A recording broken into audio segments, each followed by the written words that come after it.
estamos en las oficinas municipales de vecindario.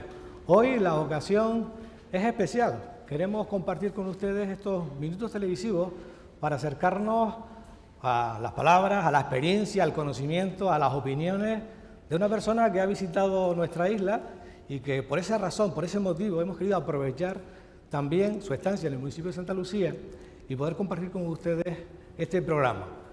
Este espacio, este programa, también enmarcado dentro de la filosofía de trabajo en el municipio de Santa Lucía a través del ayuntamiento, que nos ha brindado la posibilidad de improvisar aquí un pequeño set televisivo en ese espacio, ese programa que han denominado Otro Camino es Posible.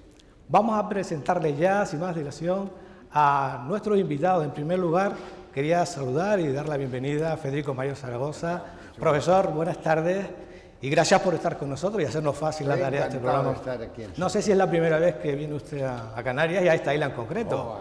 A Canarias, a Gran Canaria, con bastante frecuencia durante bastantes años. A Santa Lucía es la primera vez y me complace mucho estar aquí. Pues espero que sea grata esa estancia y que nosotros lo podamos también hacer a través de la opinión de distintos compañeros de los medios informativos, a los que hemos invitado también para que nos acompañen en este programa de televisión. Juan García Luján, buenas tardes y bienvenido. Hola. También. Él es periodista de la cadena SER de Las Palmas. Gracias por estar con nosotros. Gracias a ustedes. También tenemos a Javier Durán, que es redactor jefe de la provincia de Las Palmas. Un saludo, gracias. Hola. Y a Vicente Llorca, él es el subdirector adjunto del Canarias 7. Gracias y bienvenido también. Muchísimas gracias. Si les parece, compañeros, y también a nuestro invitado, vamos a presentarles un pequeño vídeo donde hacemos una pequeñita semblanza de Federico Mayor Zaragoza. Federico Mayor Zaragoza nació en Barcelona en 1934. Doctor en farmacia por la Universidad Complutense de Madrid, fue catedrático en bioquímica de la Facultad de Farmacia de la Universidad de Granada y llegó a ser rector de esta institución. Entre otras responsabilidades políticas, el profesor Mayor ha desempeñado los cargos de subsecretario de Educación y Ciencia del Gobierno español, diputado al Parlamento español, consejero del presidente del Gobierno, ministro de Educación y Ciencia y diputado al Parlamento Europeo. En 1987 fue elegido director general de la UNESCO, siendo reelegido en 1933 para un segundo mandato. En 1999 decide no presentarse a un tercer mandato y a su regreso a España crea la Fundación para una Cultura de Paz, de la que es presidente. A lo largo de los 12 años que estuvo al frente de la UNESCO, el profesor Mayor Zaragoza dio un nuevo impulso a la misión de la organización: construir los baluartes de la paz en la mente de los hombres, al convertirla en una institución al servicio de la paz, la tolerancia, los derechos humanos y la convivencia pacífica, mediante actividades en sus ámbitos de competencia y siempre fiel a su cometido original. Su estancia en Santa Lucía responde a la invitación del Ayuntamiento para participar en el programa Otro Camino es Posible, un espacio para la reflexión sobre las alternativas a nuevos modelos sociales. De nuevo con ustedes, después de esta pequeña semblanza de nuestro invitado, de Federico Mayor Zaragoza, a quien ya quiero preguntarle, sobre todo por algo que ha marcado, creo que fundamentalmente su trabajo, por el que le conocemos también, y que fue su estancia como responsable principal de la UNESCO. Me gustaría que nos comentara su experiencia, cómo ha marcado eso, precisamente su forma de entender el mundo en el que vivimos y qué papel está jugando en estos momentos, si es que juega el papel que usted cree que tiene la UNESCO en estos momentos. Bueno, primero, ¿qué es la UNESCO? Porque creo que es muy importante que nos demos cuenta de que en estos momentos que estamos viendo de total desconcierto a escala nacional, a escala europea, a escala mundial, todo esto tendríamos ahora que volver los ojos para aquellas instituciones, aquellos principios que guiaron al final de la guerra del año 39 al año 45. Era un momento horrible, era un momento del holocausto, genocidio, habían, como saben, todas las fuerzas fascistas, los japoneses que también intervinieron. Era realmente una situación terrible. Y hubo, yo creo, gente que con esta tensión humana, que es tan importante, decía Ilya Prigozhin, que para crear se necesita tener tensión humana. Y en aquellos momentos esta tensión se tiene, y no cabe duda que el diseño que hace Roosevelt del futuro de la humanidad es muy bueno. Dice, primero es la solidaridad con los que han perdido, con los vencidos, y crea un plan Marshall, es una cosa absolutamente fuera de lo normal. Y después lo primero que hace es que piensa en los que tienen hambre. Hoy no pensamos, hoy se van a morir de hambre entre 30 y 50.000 personas, hoy.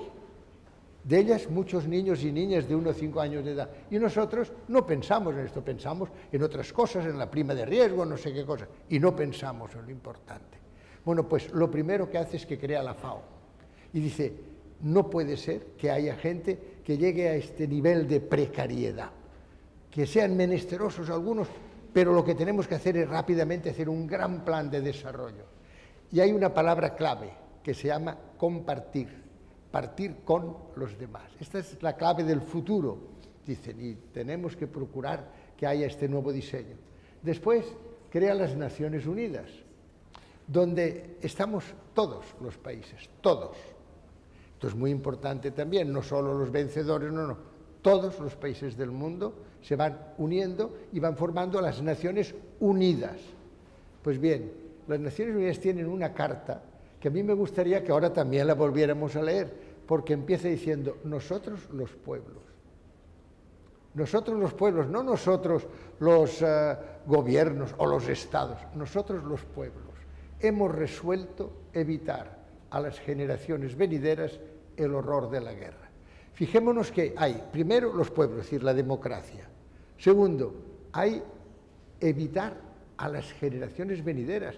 Esto es lo que tendríamos que tener todos los días nosotros aquí.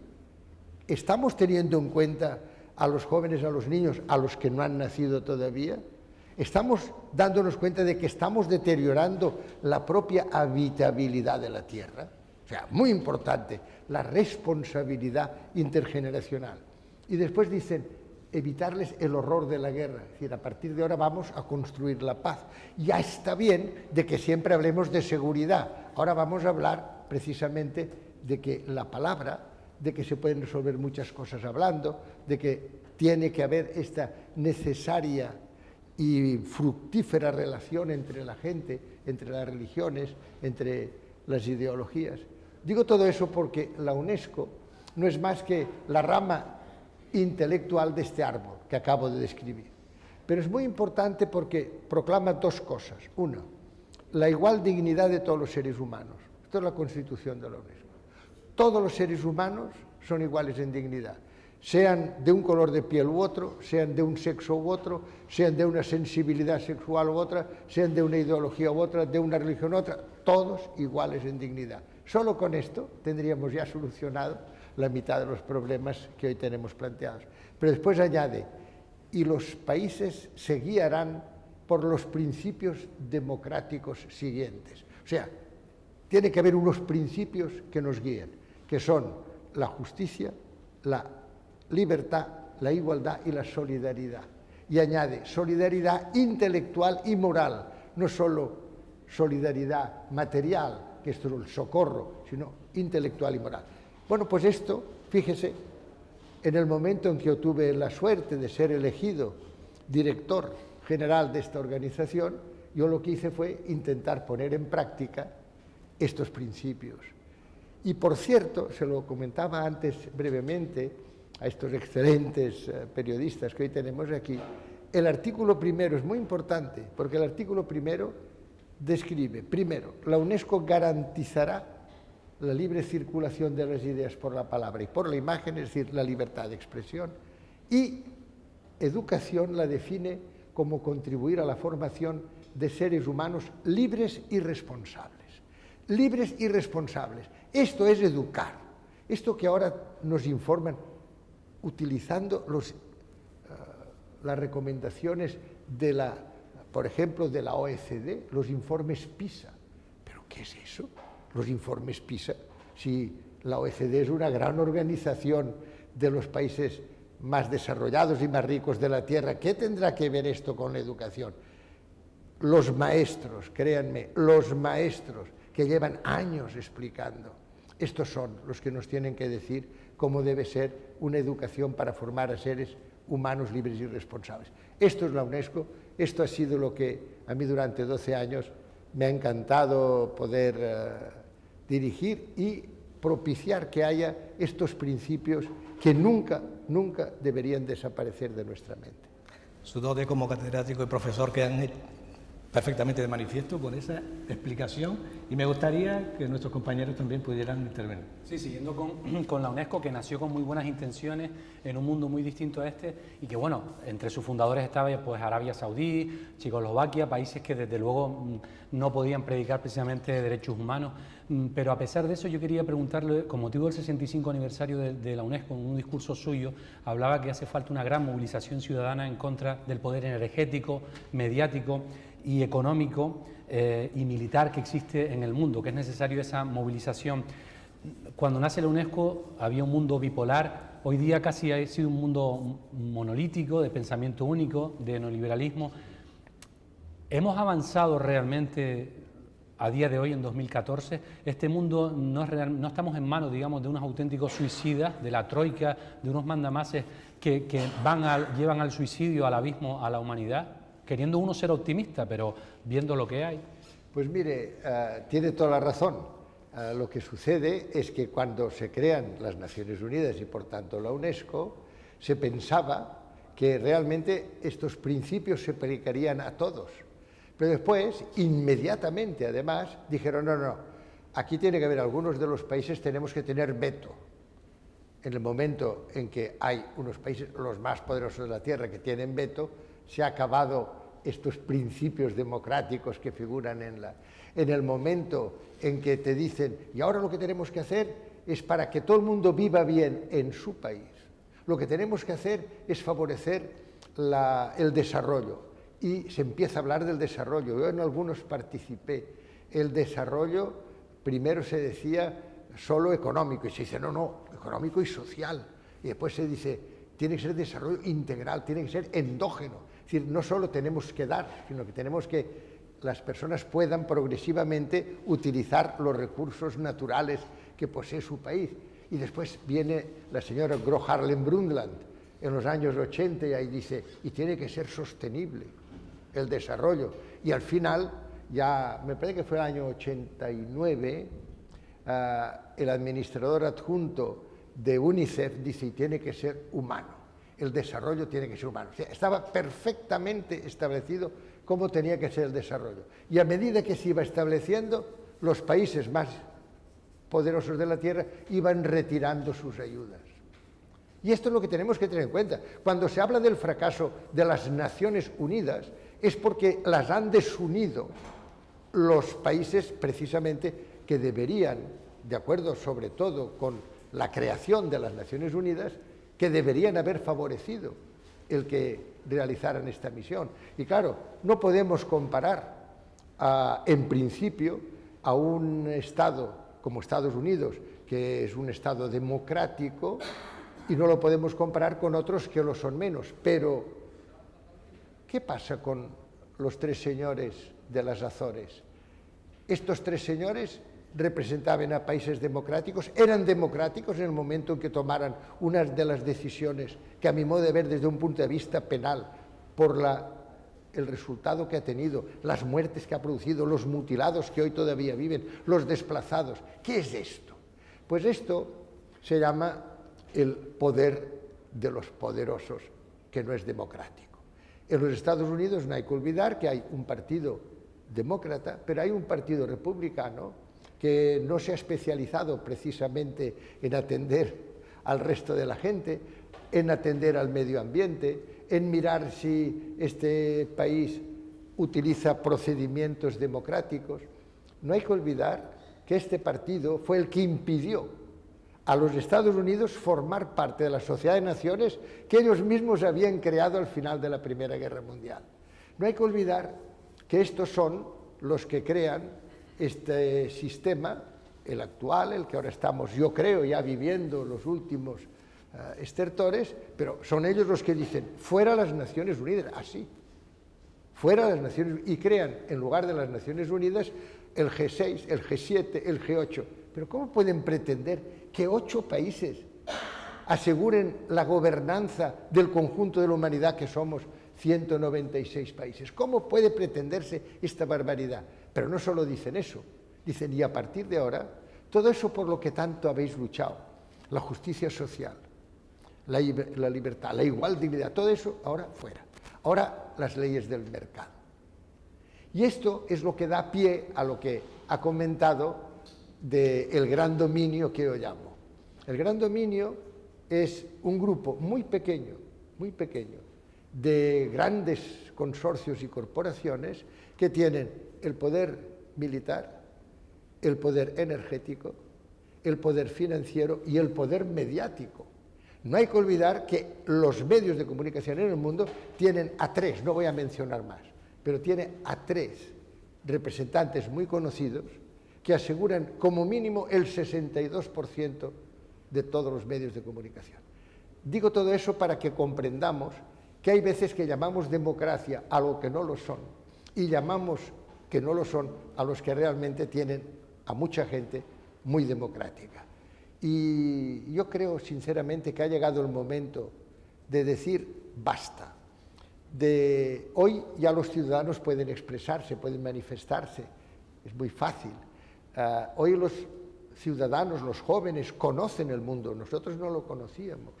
Hoy las mujeres, empezando por esta ciudad magnífica de Santa Lucía, tiene una alcaldesa, las mujeres empiezan a estar en la toma de decisiones, lo cual es fundamental. Y ha llegado el momento de decir que no nos parece aceptable, por ejemplo, que sigamos con la amenaza atómica. ¿Pero qué es eso? Después de más de 60 años tenemos que soportar pensar que nuestros hijos, que nuestros nietos de momento se puede ir toda la tierra. ¿Por qué lo vamos a soportar? ¿Por qué vamos a soportar que cada día nos gastemos 4.000 millones de dólares en armas y gastos militares cuando mueren de hambre más de 40.000 personas? Y por último, en relación a este gran dominio, hace poco Oxfam, que es fiable, ha mencionado que 85 personas, fíjense, 85 personas tienen un poder expresado en riqueza equivalente a la mitad de la humanidad. Es decir, 85 personas tienen más medios que 3.300 millones de seres humanos. No debemos seguir tolerándolo. Buenas tardes. Yo quería seguir con el tema de la UNESCO, pero en concreto sobre el aspecto de la información y el trasvase de conocimientos. Estados Unidos ha logrado imponer el acceso diferenciado a Internet. Europa lo ha aceptado, el pago de cuotas para acceder a determinados contenidos, un acceso diferenciado. Esto puede ser un golpe definitivo a un sistema igualitario del mundo digital. Es otro paso más. No, su pregunta es excelente. Se lo tengo que decir porque yo creo que esto es de los grandes temas. Estos temas se han planteado desde el origen de los tiempos. En el momento en que apareció la imprenta, pues había la relación entre los que tenían la imprenta y no la tenían. Después apareció el sistema de telefonía y vino lo mismo. Después el de telefonía sin hilos. En estos momentos estamos realmente entrando en una nueva era. El que la gente se pueda comunicar, el que podamos ver en tiempo real lo que está pasando en todas partes del mundo. Esto significa que hay una nueva ciudadanía que estará menos sometida que la anterior. Esto, a mi modo de ver, está muy claro. Cerramos los ojos y decimos, hasta hace muy pocas décadas, todos éramos invisibles. Los seres humanos estaban confinados en una zona muy pequeña, territorial, intelectualmente, nacían, vivían y morían en 50 kilómetros cuadrados, pero es que además estaban enormemente supeditados al poder, hasta el punto de que dábamos nuestras vidas teníamos que ofrecer nuestra propia vida, caramba. Pregúnteselo a las madres y verán lo que dicen. Pero decía, no, es que esto era algo como si fuera inherente a la existencia humana. Cuando llega el momento, ustedes tienen que aceptar los designios bélicos del poder. Y así tenemos que toda la historia de la humanidad ha sido una guerra, una batalla, una guerra, una batalla, donde la paz no ha sido más que una pausa en estos temas. Muy bien, pues ahora llegamos a un punto en que por fin, y gracias en buena medida a lo digital, podemos superar todo eso y podemos decir, no, yo aquí digo a esto que no, a esto digo que sí, yo expreso mis puntos de vista, mi educación, mi formación las aplico yo de una forma autónoma, el sistema que existía, que era un sistema de total dependencia laboral, el sistema del proletariado se va sustituyendo por unos servicios que te permiten actuar de forma autónoma a través de... O sea, que hay un cambio y el que no lo quiere reconocer yo creo que se equivoca. Por eso digo que su pregunta es fenomenal. Ahora bien, después de todo esto, lo que sucede es que hace tan solo 20 años no nos podíamos imaginar que todo eso de un ordenador, que en aquel momento ya era la gran novedad, esto pasara a los móviles. Y de que ahora, yéndose y tal, podamos mirar a ver quién era el señor tal y cuántos habitantes tiene Malasia. Sobre la marcha. Ha habido un cambio tecnológico fantástico. Y lo digital se ha impuesto. Ahora se está imponiendo también ya en la economía. Dentro de muy poco, buena parte de la economía será digital. Todo se hará a través del teléfono. Hoy cuando yo venía hacia acá, ya mucha gente ya no lleva billetes, ya son todo a través de los códigos que llevan en sus móviles, en sus teléfonos móviles, ya son móviles muy sofisticados, pero son móviles. Bueno, entonces, ¿qué pasa con la propiedad intelectual en el mundo digital? ¿Qué pasa con la influencia, que puede ser influencia muy buena, pero muy perversa también, que se puede tener sobre la juventud o en general sobre los usuarios? ¿Qué pasa con nuestra intimidad? ¿Qué pasa con la privacidad? Es que son una serie de preguntas extraordinarias. Y entonces inmediatamente queremos resolverlas con excesiva rapidez. También es la UNESCO la que en uno de sus artículos dice que la propiedad intelectual es algo que siempre debe respetarse. Porque claro, si no, los creadores, los que escriben o los que componen un poema o los que una sinfonía o hacen una escultura, todos estos, todos los que crean, ingenieros, se quedarían prácticamente sin compensación a lo que están realizando porque se lo pueden copiar impunemente. O sea, se plantean una serie de problemas extraordinarios, pero el más importante, a mi modo de ver, el que plantea, es que podemos establecer accesos discrecionales, sí, pero tiene que ser por acuerdos de Naciones Unidas. Tiene que ser por un acuerdo global, en que no sea un país, sino todos los países. ¿Qué es lo que sucede? Lo que sucede es que hay un país, que nos guste o no reconocerlo, pues poco a poco ha ido teniendo, al principio era el 60, pues el 70, ahora el 80 y quizás al final tenga todo el poder tecnológico con Google, con WhatsApp, con tal. ¿Por qué? Pues porque yo recuerdo que al principio habían también compañías europeas, algunas de ellas nórdicas, que eran muy famosas, en los móviles, y todo esto, a medida que han ido apareciendo esta complejidad de la ingeniería y de lo digital, ha ido concentrándose en unos cuantos. Y estos de momento te pueden decir, yo ahora hago un acceso discrecional. Ojo, ojo porque usted tiene el poder de hacerlo, pero lo que no debe hacerlo. ¿Por qué? Pues porque hay otros muchos países que consideran que este debe ser un acuerdo que se adopte en un consenso o en una explicación que permita que otras modalidades de acceso sean acertadas y sean, por tanto, permitidas. Yo recuerdo la respuesta del presidente Obama cuando se le acusó de que estaba investigando y que estaba haciendo el espionaje. ¿Se acuerdan? Sí. Y el presidente Obama dijo, no, esto hay que cambiarlo, efectivamente, esto no está bien, pero también dijo, es que antes el espionaje Era un espionaje que era muy costoso, tenías una serie de espías, algunas de las cuales es tradicional cuando te hablan de la Mata Hari, que era además una mujer bella y se acercaba a los oídos del general alemán y le decía, ¿por dónde van a invadir? Y el otro, pues si se sentía atraído por la espía, lo decía o no lo decía. Bueno, todo eso ahora es que es apretar un botón. Es que tiene que pensar que todo lo que decimos en las conversaciones, todo eso va a la nube y todo está allí. Y por tanto, es decir, ahora quiero saber hasta aquí y saben hasta aquí. Y eso nos tenemos que ir dando cuenta de que a partir de ahora, si hay algo que realmente no queremos que se sepa, lo tenemos que tener de momento solo aquí, pero no más. Y esta discrecionalidad, este uso indebido de esta aproximación, porque resultó que estaban también escuchando las conversaciones de la señora Merkel. Hombre, yo no creo que sean muy divertidas las conversaciones de la señora Merkel, pero en fin, lo que es cierto es que se las escuchaban también. Esto es indebido, ¿ve?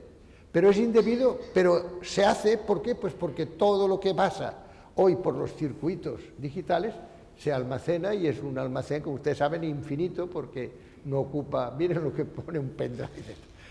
En resumen, le digo, creo que es de las cuestiones hoy más complejas que tenemos planteadas.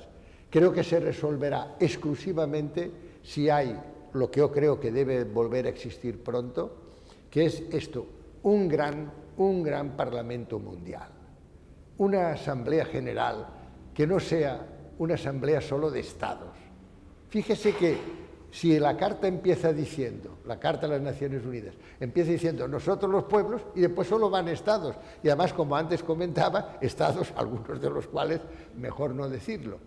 Bueno, pues ahora se podría hacer una Asamblea General que tuviera 50% de estados y 50% de sociedad civil. Y esto yo creo que está a la vuelta de la esquina, no tardaremos mucho, porque lo vamos a exigir en un clamor popular enorme, centenares de millones de personas. Queremos estar representados, la sociedad civil. Y dirán, no, esto no porque no tiene precedente. No saben que sí que tiene un precedente. En la Sociedad de Naciones que el Partido Republicano impidió que los Estados Unidos estuvieran, en aquella sociedad se creó la Organización Internacional del Trabajo. Pues bien, desde entonces, es como una reliquia, pero que puede ahora ser utilizada, hay la mitad estados y el otro 50%, 25% uniones de trabajadores, 25% de patronales. En una palabra, creo que tenemos que inventar el futuro, tenemos que inventar estas estructuras para que puedan hacer frente a temas de la complejidad y de la dificultad y de la ética que tiene el que ha planteado. Sí, estamos constatando el fracaso de las grandes organizaciones multinacionales. De hecho, bueno, usted apuesta por una refundación de Naciones Unidas y ya nos ha atisbado aquí un par de aspectos. Ha llegado incluso a decir que no podemos seguir estando gobernados por grupos plutocráticos impuestos por el neoliberalismo. Pero la realidad dice que aquel enunciado de UNESCO que decía un solo mundo, voces múltiples, parece que no se ajusta. Al contrario, vamos en sentido inverso y la uniformización cada vez es mayor. Y a pesar de la democracia digital, parece que hay una parálisis ciudadana en cuanto a movilización, a contestación ante ese macropoder que todo lo controla. Hace poquitos días celebramos el 40 aniversario de la Revolución de los Claveles, del 25 de abril, y uno de sus capitanes, Vasco Lourenço, decía, es que el miedo de hoy es mucho más paralizante que el de entonces, porque seguramente por la crisis, esta ha cercenado cualquier esperanza de futuro. Hay miedo de futuro, con lo cual la parálisis es mayor. Y mi pregunta entonces es muy sencilla. Con todo esto, ¿hay esperanza? Yo creo que por primera vez hay esperanza. Por primera vez hay esperanza. ¿Por qué? Pues porque por primera vez podemos comunicar a los demás y podemos ponernos en contacto con ellos para decir, oye, ¿por qué vamos a aceptar o estamos aceptando ser hoy súbditos cuando podríamos ser ciudadanos? ¿Por qué estamos aceptando ser invisibles cuando podíamos ser identificables? ¿Por qué estamos aceptando tener que dar nuestra vida incluso para causas que son diametralmente opuestas a la nuestra? Y entonces, ¿qué es lo que tenemos que hacer? Lo que tenemos que hacer es darnos cuenta de que cada ser humano único es una maravilla, porque cada ser humano es capaz de crear. Por eso, a mí me sorprende que haya todavía sistemas educativos que, en lugar de fomentar la creatividad de los estudiantes, lo que haga es que los convierta en un sujeto erudito, con buena memoria. No, lo que tenemos que hacer es pensar que cada ser humano es capaz de crear y, por tanto, de inventar y, por tanto, de actuar en virtud de sus propias reflexiones y no al dictado de nadie o siguiendo dogmas ni nada. Cada ser humano es único. Y esto, yo lo repito mucho, pero creo que es muy importante el hecho de que un presidente como Kennedy, en el año 63, mencionara esto y dijera, es imposible nada, la paz no hay manera de lograrla. Y dijo, me dicen que esto es una utopía y yo demostraré que es realidad. El desarme, dicen que es imposible, que hay que garantizar que los países estén bien armados. Yo demostraré que esto es una barbaridad histórica que ha llevado a la guerra. Y acabó diciendo, porque no hay ningún desafío que sea superior, que esté situado más allá de la capacidad creadora de la especie humana. El futuro hay que inventarlo. Pues bien, yo creo que hoy estamos en condiciones de tener nuevos caminos, como aquí se dice, otro camino es posible. Yo creo que hoy estamos en condiciones de tener un nuevo paradigma, una alternativa total, y decir, no, es que lo que estaba mal no era que las cosas fueran como están yendo, lo que estaba mal es que abandonamos los valores, estos principios éticos, y sustituimos los valores éticos por los bursátiles. Esto es lo que yo creo que ha sido el grave error. Hemos sustituido finalmente una capacidad de desarrollo social humano y lo hemos cambiado por una economía de especulación, de deslocalización productiva. Claro, cada vez tenemos menos industria. ¿Por qué? Pues porque cada vez ganamos más si lo encomendamos a que nos lo hagan en Bangladesh o en China o donde sea.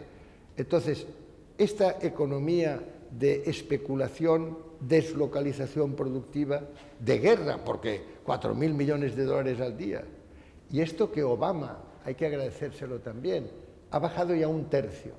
Pero en el año 2007, lo decía yo esta mañana, la cantidad que los Estados Unidos invirtió en armamento y gastos militares fue de 862.000 millones de dólares. 8 veces más que el Estado que viene a continuación, que era China en aquel momento con 109.000 millones. Obama ya ha bajado esto en un tercio, que creo que es muy importante reconocerlo porque tiene la resistencia del Partido Republicano. Pero, ¿cuál es la conclusión que nosotros debemos sacar? La conclusión que debemos sacar es que cada ser humano es una maravilla, que cada ser humano único es capaz de crear y que no queremos que a nuestros hijos siguen estando viviendo bajo la amenaza de una bomba nuclear y que no queremos que nuestros hijos sean personas que tengan que estar miedosas, pensando, ay, yo no puedo decir nada, yo no voy a hacer nada, mejor estar callado. A mí ha habido 2 frases de 2 escritores que han influido mucho en mi vida y que están en relación con su pregunta. Una es de un libro de Albert Camus, que en aquel momento estaba prohibido en España, yo lo leí así. Era finales de los años 40, 49 me parece que era. Y esta frase dice, les desprecio porque pudiendo tanto se han atrevido a tan poco. O sea, que creo que nos lo tenemos que pensar, claro, es que no nos atrevemos. Cuando yo llegué a Oxford en el año 66, en el emblema de Oxford ponía sapere aude, atrévete a saber. Pues cuando ya me marchaba al cabo del tiempo, yo pensaba, es muy importante atreverse a saber, pero después es más importante saber atreverse, porque si sabemos y no nos atrevemos, a expresarnos, a dar nuestra opinión, nuestra recomendación. Esta, ya digo, es una frase que para mí ha sido muy importante en mi vida. Y la segunda es una frase de Burke. Burke dice, qué pena que pensando que puedes hacer poco, no hagas nada. Y esto es lo que nos pasa a la mayor parte de los ciudadanos, que decimos, ¿yo qué voy a hacer? Pues yo soy un ciudadano de un pueblo pequeño, que nadie se engañe, que nadie se engañe. El futuro lo debemos de cambiar entre todos. Hay un verso de Miquel Martí i Pol que dice, todo está por hacer y todo es posible, pero ¿quién sino todos?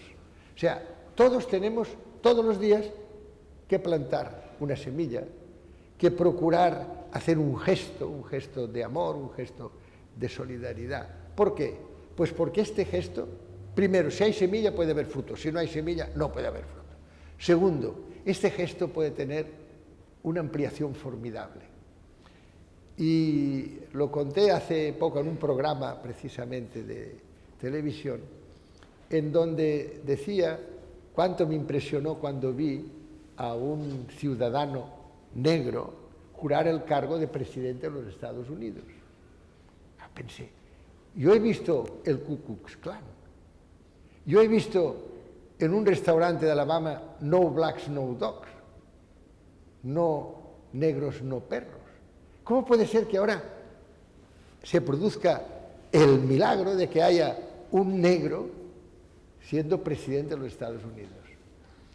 Y me acordé de esto, de la pequeña semilla, del pequeño gesto que hizo una costurera de Montgomery llamada Rosa Parks, que un día, regresando a su casa, a finales de los años 50, pues iba en el autobús era un autobús segregado, aquí iban los negros, allá los blancos, pero si de momento estaban todos los lugares ocupados, los blancos hacían levantar a los negros que no podían compartir.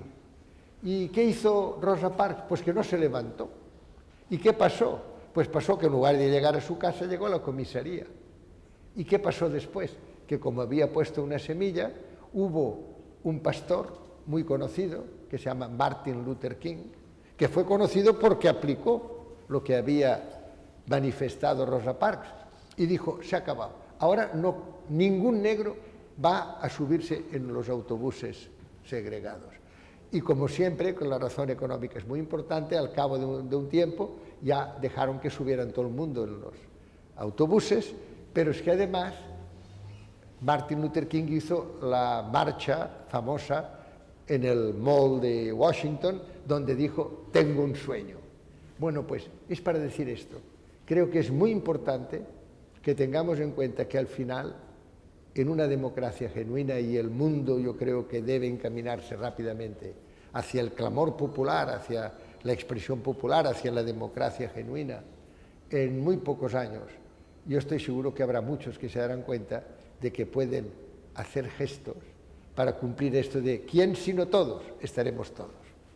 Y ante esa realidad de globalización de unas instituciones, de unos organismos que se han disuelto y que a pesar de que en su constitución y en su carta reivindican y su impronta es precisamente la de trabajar por y para la humanidad, por el ser humano, nos encontramos en una pesadilla en el ámbito de esa desafectación que existe de los ciudadanos con sus instituciones, con sus políticos y con sus representantes. Me gustaría que aterrizáramos en la situación de España en este momento, en una situación en la que más que sueño se está convirtiendo en una pesadilla, prácticamente la situación actual. Bueno, lo primero es que no se han disuelto, los han disuelto.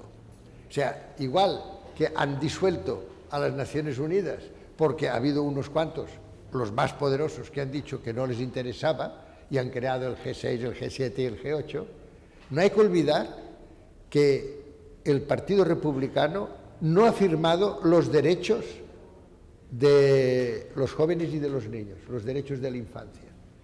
En el año 89, UNICEF, que es una gran institución, UNICEF dice, tiene que haber unos derechos especiales, pensando en los niños y en los jóvenes. Y entonces hace esta Convención de los Derechos de la Infancia, que es una maravilla. Yo estaba presente. Ustedes se pueden imaginar lo que es que de momento llega el padre del señor Bush. Padre e hijo van al mismo camino. Bueno, pues, y dice que no va a firmar. Y había allí los reyes, de los emperadores, los jefes de Estado, de todo el mundo, porque si hay una palabra que moviliza es la palabra niño. Es que todos sentimos inmediatamente, los mejores sentimientos se vuelcan, seamos nosotros como seamos. Pues no firmaron y no los han firmado. Hoy no hay más que un país en el mundo que no ha firmado. Obama ha dicho que ahora los quieren firmar. Pero lo que es cierto es que, lo digo para que veamos quiénes son finalmente los culpables. ¿Qué es lo que está pasando ahora en nuestro país? En nuestro país está pasando que en lugar de haber seguido las pautas de la democracia, hemos seguido las pautas de la imposición financiera. Así de claro. Se dice, y ahora ustedes lo que tienen que hacer, porque estamos en zozobra, ¿se acuerdan? Era el mes de noviembre del año 2008. Estamos en zozobra. Las instituciones bancarias norteamericanas, la Lehman Brothers, la tal igual, están en peligro. Y entonces nos convocan y en lugar de decir, no, este es un problema suyo, señores norteamericanos, y además, señores norteamericanos republicanos, es un problema suyo, nuestro no. Nosotros somos sus aliados, somos sus amigos, pero no somos en absoluto los que vamos, en este caso, a compartir los destrozos efectuados por los llamados hedge funds, que era una manera de dar créditos y de ayudar totalmente basada en el humo. En España, al menos, detrás había un ladrillo, allí no. Bueno, pues, ¿qué es lo que hacemos en Europa? ¿Qué es lo que hace el señor Sarkozy, a la sazón presidente de la Unión Europea? Se va corriendo hacia a ver al señor Bush, hijo, que en aquel momento ya era presidente en funciones de los Estados Unidos. Y se va a verlo no a la Casa Blanca, sino a Camp David, todo tipo de facilidades. ¿Qué hacemos? Y entonces la respuesta es free economy, free trade, free market. O sea, lo mismo que había producido la catástrofe, ahora vamos a seguir con ello. Y lo que es inconcebible es que la respuesta del señor Sarkozy en nombre de Europa hubiera dicho que sí. Pues sí, señor. Y entonces ya se convoca el acuerdo de Washington, ¿no es esto? Se convoca lo de la reunión del G20. Dicen, ahora seremos más, 20. Si somos 196, ¿qué ponen ustedes aquí solo 20? Y recordemos que se dice, vamos a ayudar a los banqueros en zozobra, están naufragando. Pero después, dos promesas. Una, regulación de los flujos financieros. Segunda promesa, muy importante, otra de las exigencias. Creo que ahora me gustaría a mí ver a los candidatos a la Unión Europea hablar de esto. Eliminación de los paraísos fiscales. Es una vergüenza. Es una vergüenza que haya del IBEX 35, me han dicho que más de 30 de los 35 tienen y operan a través de paraísos fiscales. Es que todo esto no puede ser. Esto es una insolidaridad total. No se debería consentir. Por eso yo creo, sinceramente, que ahora es urgente el que haya unas, yo creo siempre en las respuestas pacíficas pero firmes, en que se diga de una vez que no vamos a seguir con medidas de austeridad, más que las que nosotros creamos, que pueden al mismo tiempo permitir un restablecimiento de una competitividad. Yo no estoy en contra de que haya, al contrario, me encanta que sea España competitiva, pero siempre nos habían dicho, y esto es otra de las cosas que la UNESCO ha traspasado, diciendo que la competitividad se basa en el conocimiento.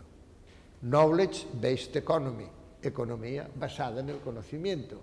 Y nos decíamos siempre, la investigación, más desarrollo, más innovación, este es el camino.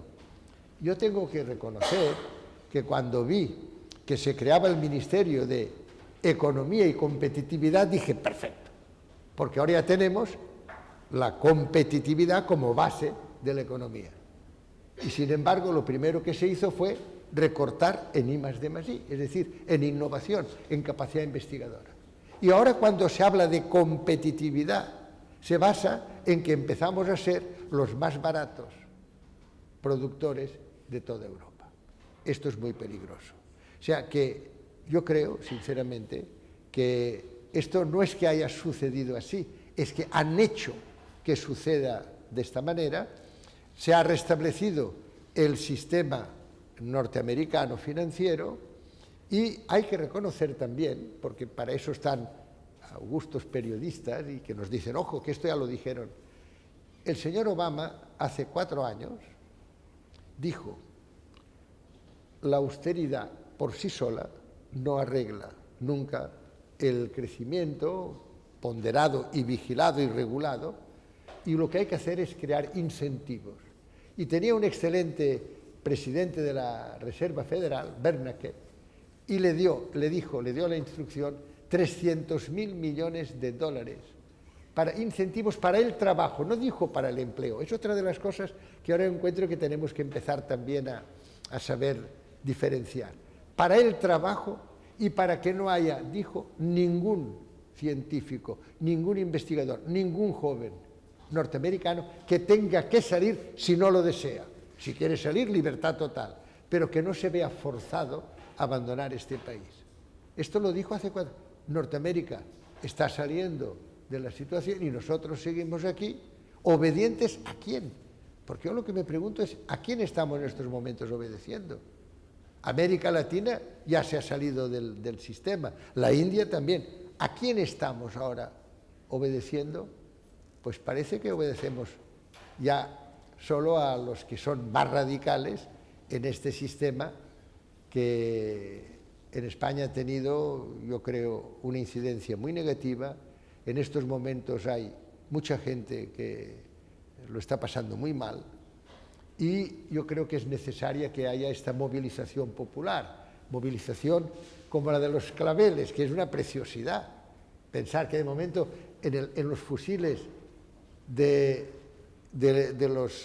los policías, de los guardias y tal, le ponen un clavel. Pues ahora nosotros tendremos que poner un clavel. Un clavel a la señora Merkel no le iría mal, quizá un clavel y una peineta, no lo sé. Yo, hablando usted de conocimiento, me acordé de una viñeta del Roto, de las firmas, del Roto en el País, de las firmas que diariamente salen en los periódicos, para mí uno de los pensadores más lúcidos que hay, ¿no? Que decía que en España es más importante tener conocidos que tener conocimientos, ¿no? Y en este sentido, enlazando un poco con lo que le quería plantear José Vidal Beneyto, que estuvo en su fundación hasta mientras vivió, ¿no?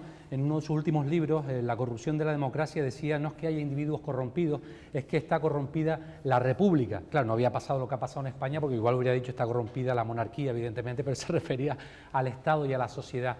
Acabo de estar justo en Nueva York, en Estados Unidos, he conocido a canarios que están allí, que me decían, Juan, ahora tengo una plaza aquí, una profesora canaria en la Universidad de la Ciudad de Nueva York, dice, yo mandé el mismo currículum aquí que mandé en España, y en España no me respondieron ni siquiera al correo electrónico, aquí me han respondido, valoraron mi currículum y estoy trabajando aquí. Y así me gustaría hablar de la corrupción, cómo se puede prevenir, cómo se puede quitar ese lastre, porque la corrupción, como decía Beneyto en ese libro, está en todos los sitios, hasta en la universidad. Muchos de esos jóvenes que se han ido aquí presentaban los currículos y no le respondían porque no formaban parte de las camarillas de los departamentos de la universidad, por no hablar de corrupción en el periodismo, política, economía, bancaria y demás, ¿no? Bueno, yo en primer lugar lo que le quiero agradecer, y lo hago muy emocionado, es que haya mencionado a José Vidal Beneyto, a Pepín, como le llamamos, porque fue una de las personas que, primero porque éramos amigos, pero después yo le pedí que estuviera en la 7ª planta de la UNESCO todo el tiempo que quisiera y que pudiera, porque era personas que te pueden aconsejar sobre lo que son realmente las grandes hebras que tenemos que utilizar para el tejido del mañana, y Pepín Vidal era una persona extraordinaria. Y efectivamente, hablaba de la corrupción, pero es que la corrupción es algo que, en el fondo, fíjese que a mí por eso, cuando yo vi que decían, y ahora vamos a establecer un sistema que, año 2008, que evite ya los paraísos fiscales, que es uno de los grandes medios de la corrupción, porque si uno tiene un dinero negro y no lo puede utilizar, va dado. Mientras que, claro, todo lo que uno pone ahí dentro, aquello tiene entrada, tiene salida, que además te pueden facturar desde lugares donde estos paraísos fiscales están, donde nosotros mismos favorecemos que haya estas diferencias y, por tanto, estas tentaciones, utilizando unos mecanismos como, por ejemplo, en España el SICAF, que cuando hay una persona que si no ha tenido la previsión de crear una pequeña empresa que después puede... ¿Por qué se permiten estos propios, digamos, mecanismos que permiten el evadir la solidaridad fiscal y nuestra responsabilidad social? Todo esto yo creo que forma parte, y José Vidal Benito lo trató muy bien, de algo que ya viene desde hace muchos siglos y que siempre hemos ido pensando en la imagen del corrupto. Y a mí me preocupa mucho más la del corruptor.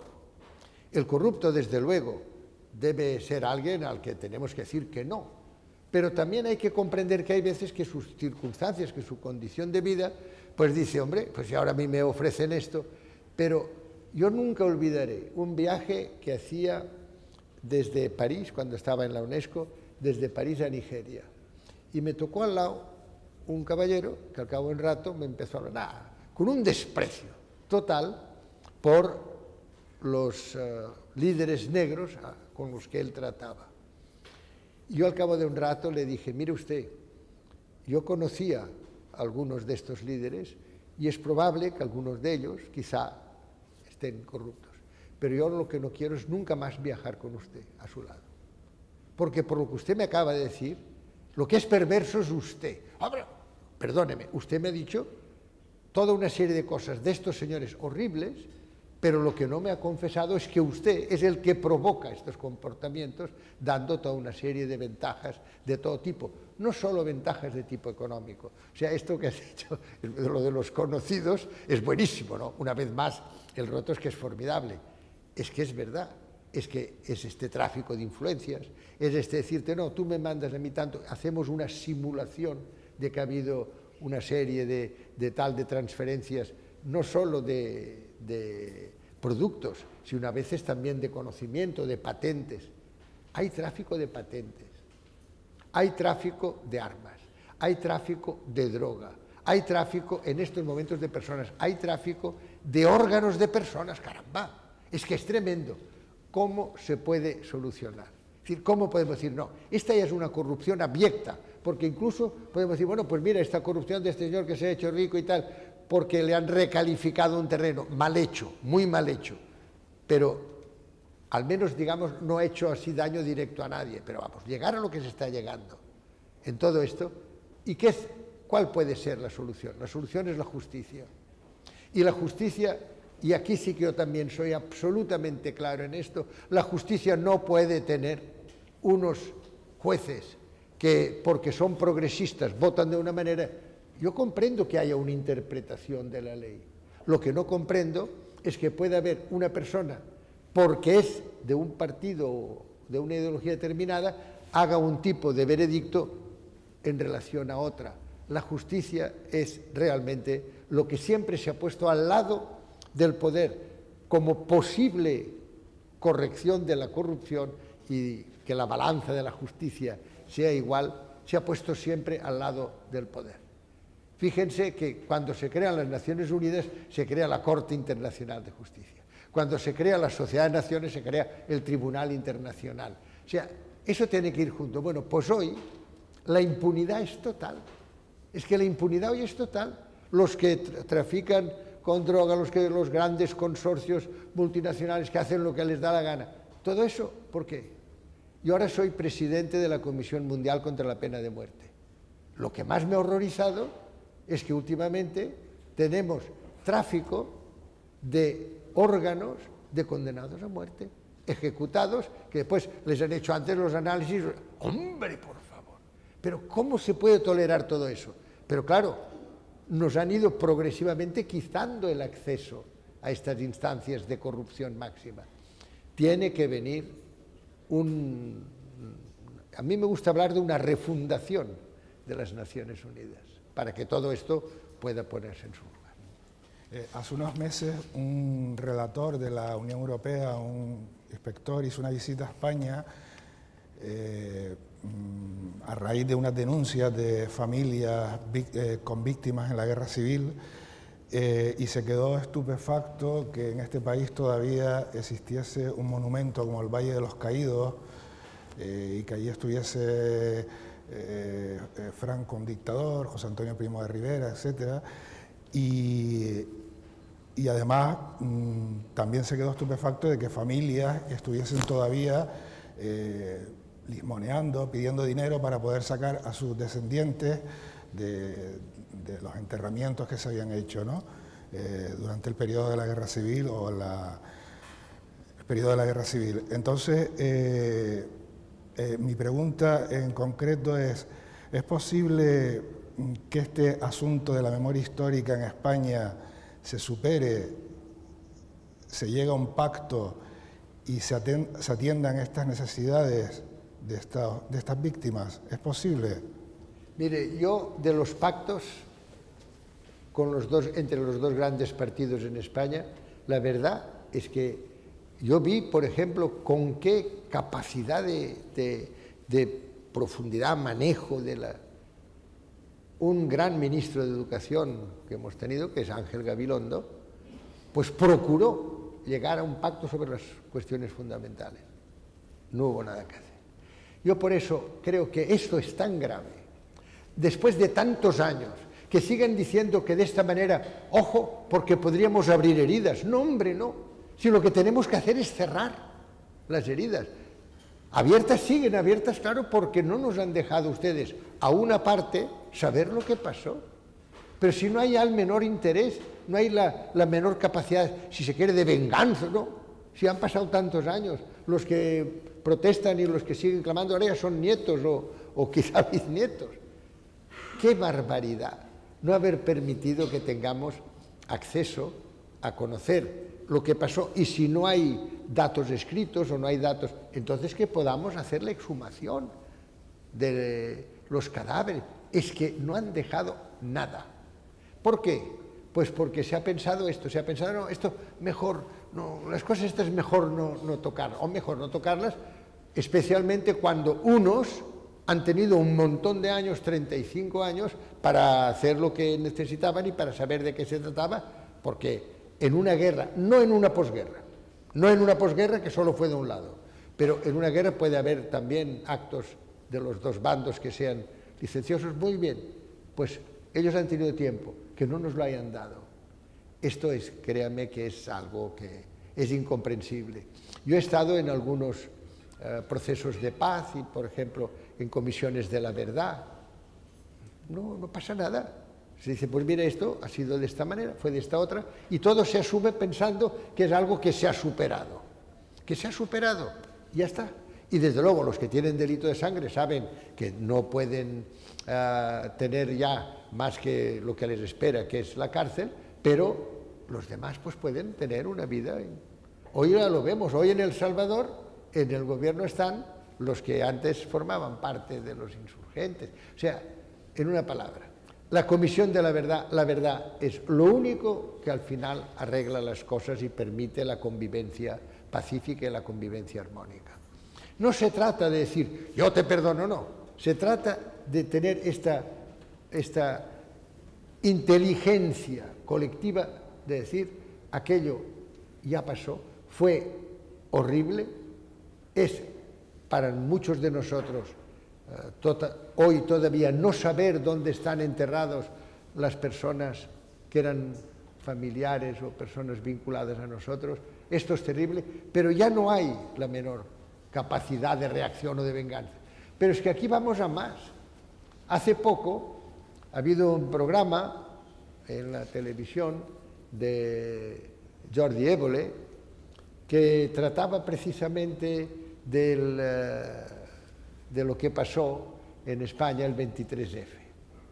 Bueno, pues yo puedo decir que yo me presté a colaborar con él porque yo tuve la suerte en aquella época de ser consejero del presidente Adolfo Suárez.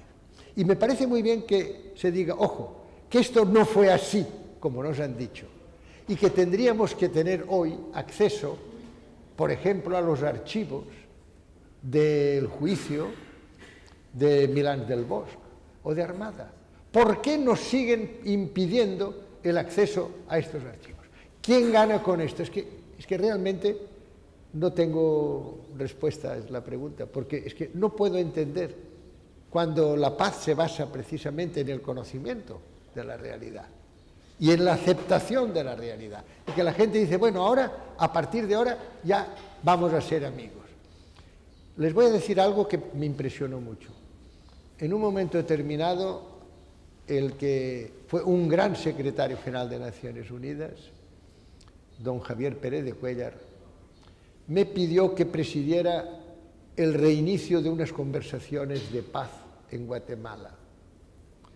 Y nunca lo olvidaré, porque ya se pueden ustedes imaginar que cuando hay 5 representantes del gobierno y 5 representantes de los guerrilleros, pues allí se arma inmediatamente entre ellos acusaciones y tal.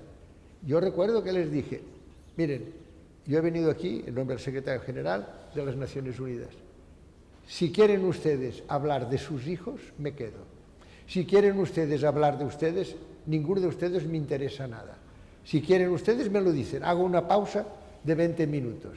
Si ustedes quieren que hablemos del futuro, de cómo sus hijos pueden tener una vida distinta a la que ustedes han tenido, entonces yo me quedo. Si no, me voy. No habían pasado 10 minutos, vinieron los dos de los lados y dijeron, de acuerdo.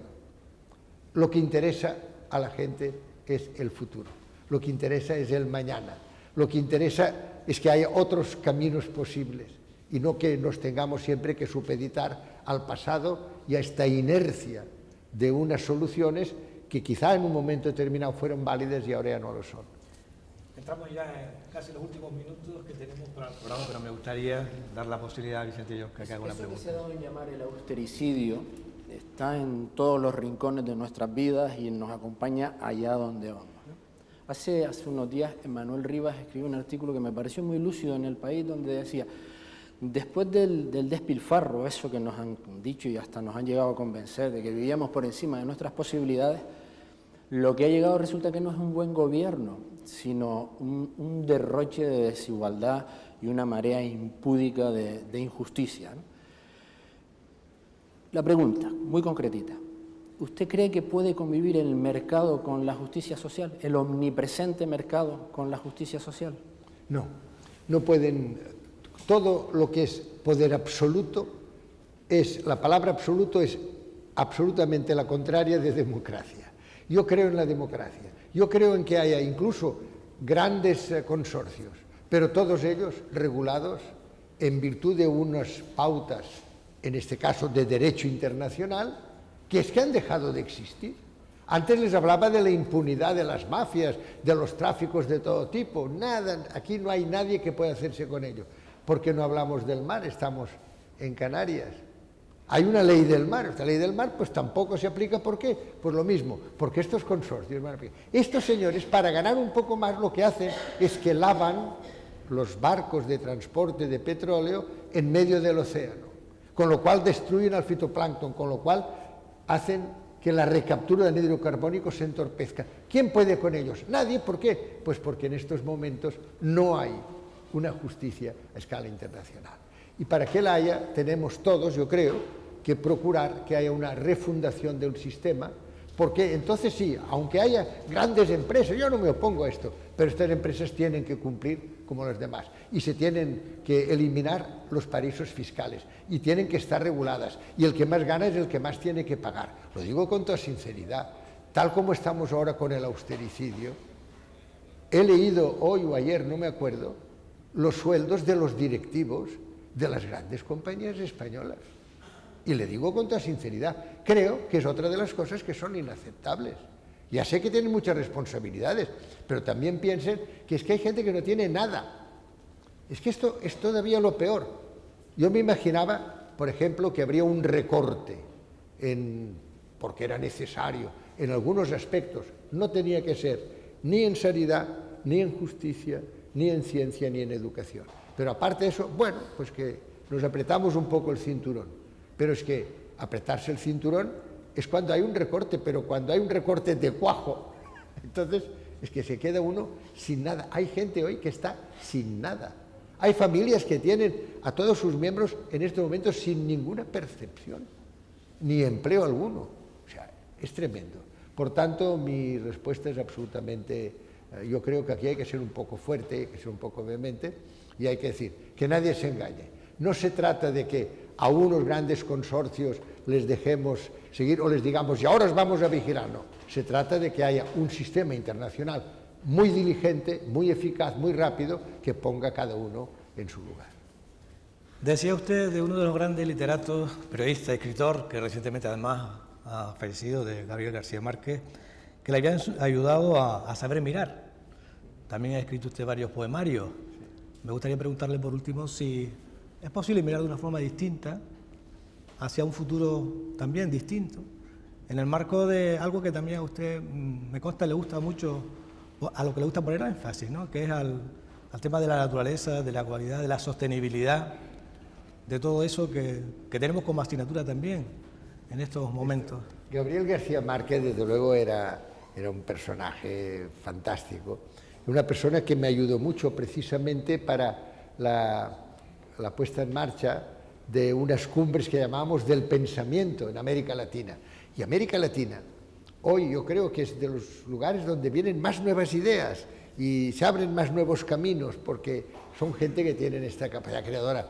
Hay que reconocer que en literatura, desde Carlos Fuentes, Octavio Paz, Gabriel García Márquez, Sábato, Eduardo Galeano, ahora mismo está Perdura, que es buenísimo, pero el que yo considero que ha dado muchas pautas en el caso de este mirar de otro modo, es un gran amigo. Yo estaba con ambos y por eso conté una anécdota en la que estaba con ambos, con Gabriel y con Eduardo Galeano.